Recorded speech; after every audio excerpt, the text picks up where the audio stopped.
then the guy thinks that you're a pushover and he'll give you a hard time when you say re-challenge. But generally, I'll re-challenge right afterwards. This is the same actual technique as trading, except you're not asking the guy to trade, you're forcing him to do it.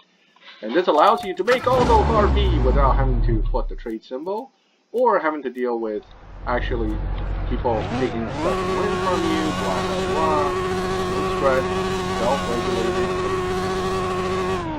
Because the card is Dino collecting, it can win without much stress at all. Goodbye. Now, you might be trying to give me that really fast. But I want to have a problem. So this guy may actually want to play. So I'm going to go ahead and play. Come on, challenge me.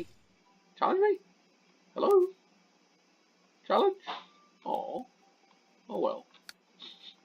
He doesn't want to play more. Well, I gotta find some other person to play with. But then the difference is that if you're trading, the guys know you have a trade symbol. They keep trading. Sometimes with devices having problems, trading just doesn't work. Not that I don't want to trade, but I just can't.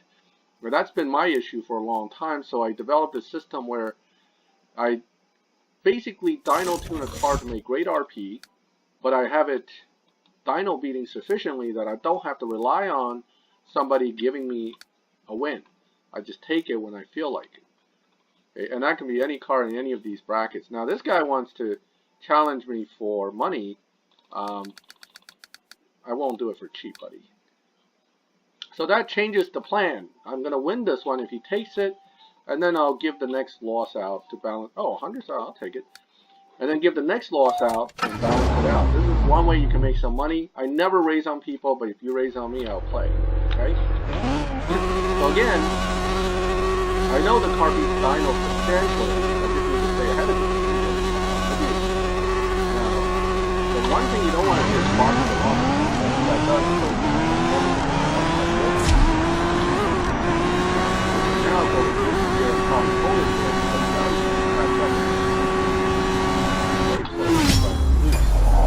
Fusions for it. I've been lucky, I got a few, but the point is, with the right fusions installed, this card gets really high evo really fast. And once you have that really high evo, you can then be able to kind of play with the settings to leave about 1,000 plus evo and still have a very good winning dyno beating tune. And that's what we're running. And I'm gonna slowly make more videos of some of the other cards I've done this with. This is on my primary account that I play with the Helena Hitman. I usually share every bit of information with my crew members, so they all know how to tune like this if they want to. This kind of tuning requires you to play with the settings, play with the parts, play with the final drive ratio compared to the grip to get the result you want. But this is the Bach Mono, and it is a lobby killing card.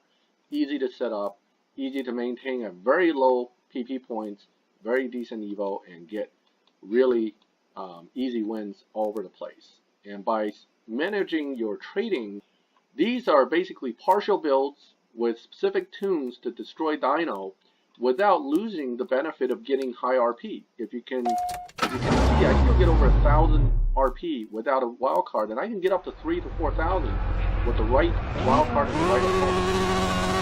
And again, because you control it so well, you are in control of how you want to play. The guys that don't want to give it to me, with this card, they were struggling with theirs. With every one of these cards, one of the problems first is you have to know what each person's settings are, their card's actual setup.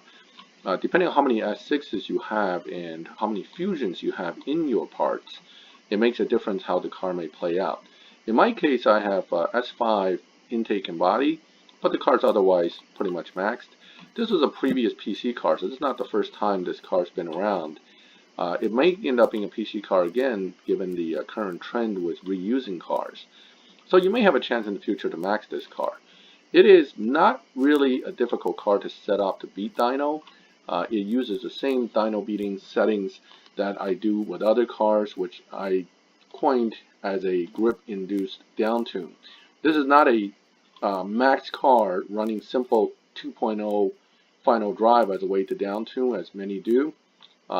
It actually is a combination of utilizing the grip available to the car to overcome its ability to produce power, and it triggers a downtune that is usually a few hundred evo points in nature and gives you usually somewhere between a 2 to 5/10 drop in the performance of the car. But because the performance is not so far off, the downtune of, in this case, about 300 points gives you about a